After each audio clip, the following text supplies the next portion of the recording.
Hello everyone, I am Neha Sharma. I am a PhD student at Simon Fraser University.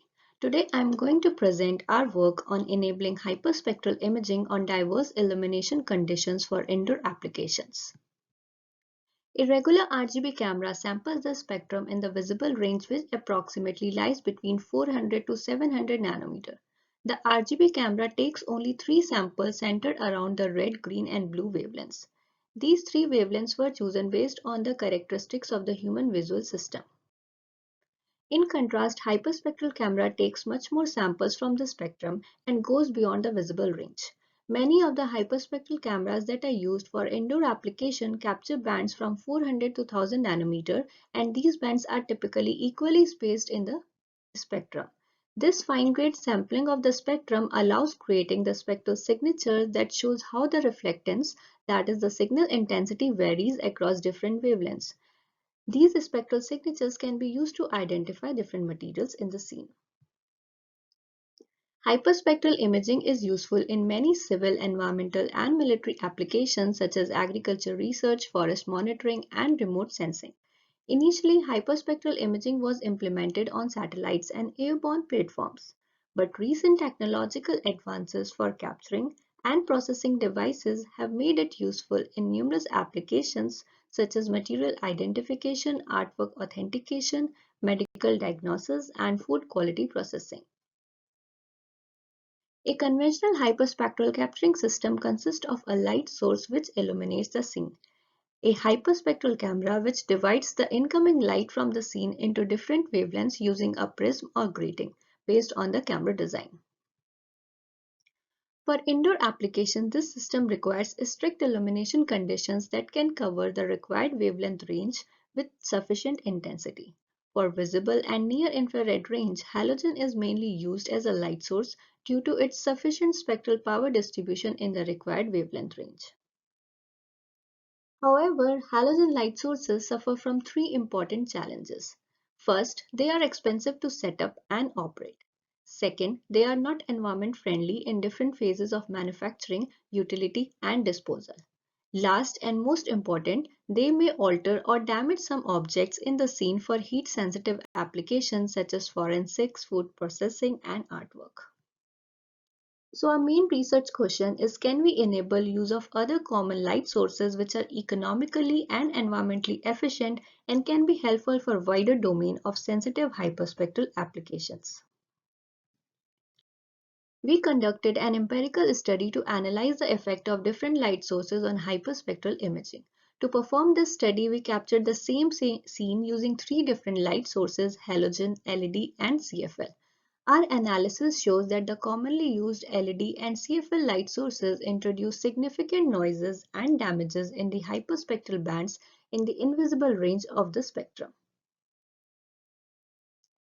Here we show a closer look across the entire spectrum for a small area of the object marked by the blue circle. We used the average value of the pixels in each band and plotted this value for each wavelength. The spectral signatures produced using LED and CFL light sources have significant fluctuation and noises compared to the clear structure produced using the halogen light source. Such fluctuations in the spectral signatures negatively impact the accuracy of the processing tasks performed on the captured hyperspectral images. Here we show an example of a meat processing application where spectral signature can alone classify pixels as fat versus lean part in the sample. We can here conclude that the classification algorithm fails on the hyperspectral image captured in the LED light source, while the same algorithm classifies pixels correctly on the same sample captured in the halogen light source. Thus, our problem statement is to enable hyperspectral in diverse illumination. The input is the damaged bands captured in the common light sources such as LED and CFL having insufficient spectral power distribution, and the output is the recovered bands which are near to the bands captured under ideal conditions such as halogen. So we propose a deep learning based approach to recover damaged hyperspectral bands. Our method is patch based in spite of feeding full resolution images to the neural network. We extract small patches and feed forward to the neural network, and then the neural network recovers the input patches and then full image is created by assembling the patches together.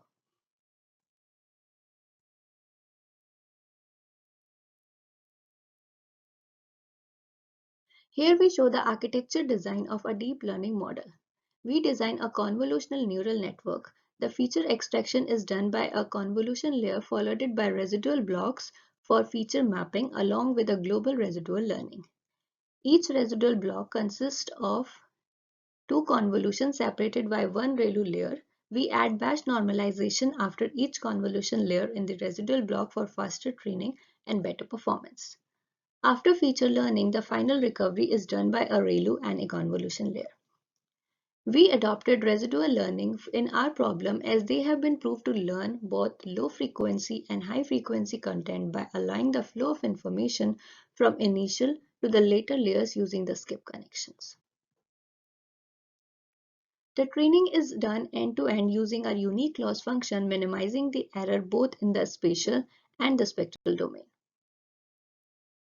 We use two loss components in spatial domain. First is mean relative absolute error between the constructed, reconstructed and the ground truth bands. We adopted absolute error to avoid bias towards the bands having high luminance level. And second is the multi-scale structure similarity, which is a perceptual loss defined to keep the shape and structure of the restored bands as close as possible to the ground. Next is the spectral angle matching. This loss function component tries to minimize the angle between two given spectra given in the form of vectors which represent the recovered and the ground truth bands. This is not sensitive to the length of the vectors while the angle between them is important, which makes the network robust against changes in the luminance level. Similarly, another loss component is the spectral information divergence. Unlike ACM, SID treats information as random variables. Thus, it considers the probabilistic differences between the probability distribution of the spectral signatures, which directs them to have a similar probabilistic behavior as the ground truth. As our method is data-driven, our first step is to obtain required dataset. We collected our own hyperspectral data. We used the Specum IQ hyperspectral camera, which is a line scanning camera with a built-in scanner. This camera works in 400 to 1000 nanometer spectral range with 3 nanometer spectral resolution, providing 204 bands. We captured same scenes in 3 different light sources: halogen, LED, and CFL. Overall, we captured a unique dataset in two broad classes of hyperspectral application. First is food quality inspection and the second is material identification and classification. In total, we captured 599 hyperspectral images. Full quality inspection dataset consists of different varieties of apples, avocados having different degrees of ripeness and meat samples of different grades. Object dataset consists of different material samples such as metal, plastic, paper, and wood. We train our model and analyze its performance in two different classes of application. We analyze our results along 3 dimensions, that is the visual quality of recovered band, quantitative performance along different metrics, and recovery of the spectral signature. We compared our results with the ground truth and the closest works QRNN3D, which is a noise reduction model in hyperspectral imaging. Here we show the visual results for food quality inspection. The first row is the input to a model, which are the damaged bands captured in common light source. To evaluate the perceptual quality of recover bands, we compared the recover bands using a model shown in the third row versus the ground truth captured in the halogen lighting condition shown in the last row. Here we can conclude that the bands produced by our method are close to the ground truth. The second row shows the results produced, bands recovered produced by the state-of-the-art method, that is QRNN3D, and we can surely conclude from here that the bands produced by our method are much better than the state-of-the-art. Here we further analyze and compare the spectral signatures created based on bands recovered by a method versus the ones restored by the state-of-the-art method. We present two samples, the apple and the white paper cup. The black dotted curve is the input, which represents the spectral signature of the damaged bands, and the red dashed curve represents the ground truth spectral signature. Here we can conclude that the recovered spectrosignature by a model represented by the green curve is near to the ground truth, and the recovery is much better than the state of the art for both Apple and the white paper. Finally, we do quantitative analysis. We compute all performance metrics using the testing dataset. The performance results show that the proposed model yields low error rates in terms of the MRAE value, that is the mean relative absolute error, than the state of the art, the error produced by the QRN 3D model in both the classes of application. And our model also performed better in terms of recovering spectral information in terms of the matrix SAM and SID compared to the state-of-the-art method. So in conclusion, we conduct an empirical study to analyze the effect of different light sources on hyperspectral imaging. Our analysis shows that the commonly used LED and CFL light sources introduce significant noises and damages in the hyperspectral bands, especially in the invisible range of the spectrum. And we propose a supervised learning model to restore the damaged hyperspectral bands. The proposed model considers both the spatial and spectral characteristics of hyperspectral images, and it is also general as it can restore different number of hyperspectral bands. Third, we collect a unique hyperspectral image dataset in this domain, which contains different objects and materials captured by a high-end hyperspectral camera using three different light sources: halogen, CFL, and LED. The dataset is available to other researchers.